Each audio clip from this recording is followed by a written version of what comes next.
माँ का भूत कहानी। ये कहानी है लक्ष्मी की, जो सेठ बलदेव साहनी के घर की लक्ष्मी थी। लक्ष्मी के 3 भाई थे जो गांव के शाहूकार थे। तीनों के तीनों हट्ठे कट्ठे और तंदुरुस्त थे और लक्ष्मी अपने तीनों भाइयों की जान थी। जब लक्ष्मी 18 वर्ष की हुई तो सेठ जी ने लक्ष्मी के विवाह के लिए घर में पंडित जी को बुलाया। पंडित जी, जजमान, लक्ष्मी बिटिया की कुंडली जिस युवक से मिल रही है वो एक बहुत ही साधारण परिवार का है। सेठ: अरे उससे क्या फर्क पड़ता है, हम तो अपने बेटी को अपने घर पर ही रखने वाले हैं, हमें तो घर जमाई चाहिए। पंडित: लेकिन जजमान, मुझे नहीं लगता ऐसा कुछ संभव है, ये युवक घर जमाई नहीं बनेगा। तभी सेठ जी की बेटी सेठ जी के पास आई और उनके कानों में कुछ फुसफुसाए। उसकी बातें सुनकर सेठ जी के चेहरे पर मुस्कान आ गई और सेठ जी मान गए और बोला, ठीक है पंडित जी, आप शादी की बात आगे बढ़ाइए। कुछ महीनों में लक्ष्मी की शादी एक बहुत ही साधारण युवक विमल से हुई। शुरू में दोनों की अच्छी बन रही थी और विमल की मां सरिता भी बहुत खुश थी। एक दिन सोते वक्त लक्ष्मी ने विमल से बात की। लक्ष्मी: सुनो जी, ना इस घर में सोफा है और ना ही गद्देदार पलंग और ना ही टीवी। आप मेरे साथ मेरे पापा के घर चलिए ना, वहाँ सब कुछ है।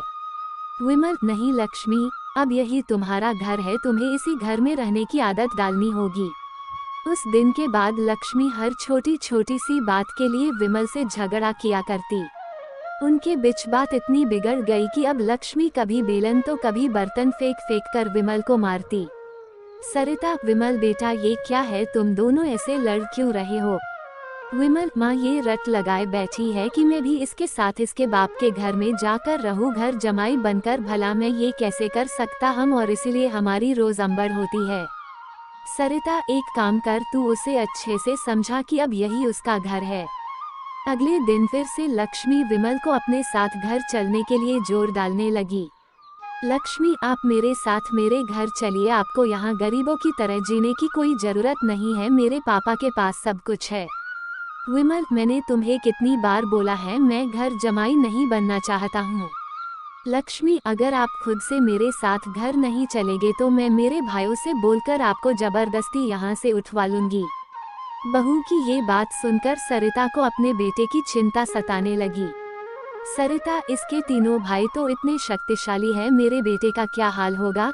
ये मैंने क्या कर दिया, इससे अच्छा तो किसी गरीब की बेटी से शादी करवा दी होती, कम से कम कोई आफत तो नहीं आती। अब सिर्फ बाबा जी ही मेरी मदद कर सकते हैं।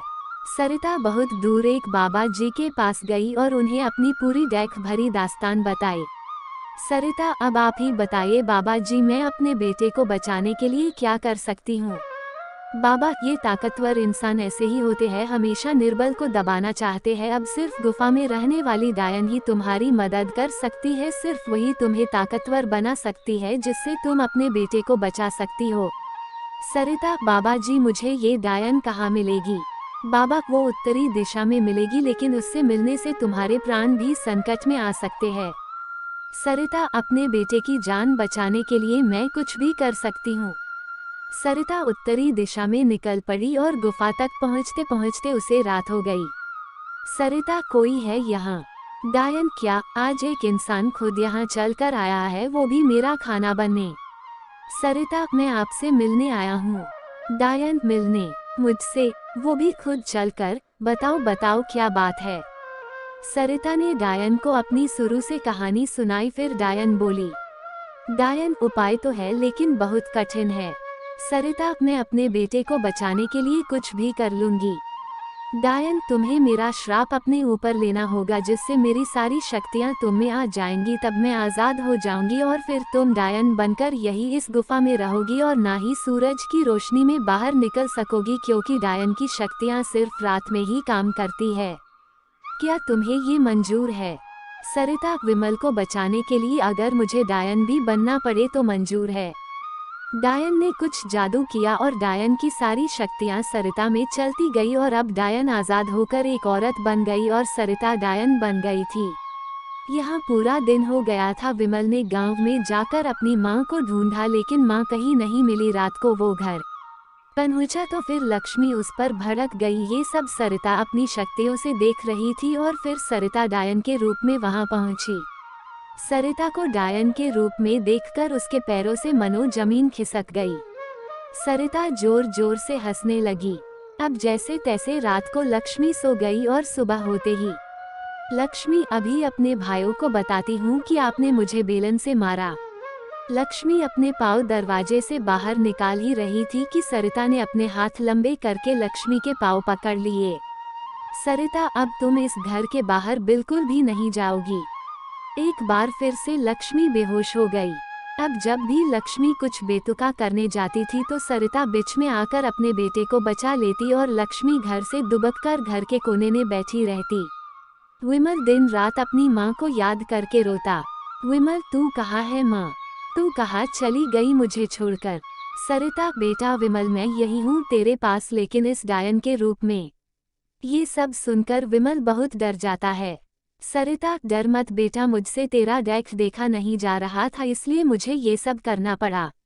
ये सब पीछे खड़ी लक्ष्मी सुन रही थी। तभी सरिता ने उसे देख लिया और अपनी शक्तियों से दीवार पर लटका दिया और लक्ष्मी से बोली, सरिता, जा रही हूँ, लेकिन एक बात समझ ले, मेरे बेटे को परेशान करने की भी तूने या तेरे घर वालों ने सोची तो मैं वह फिर आ जाऊंगी।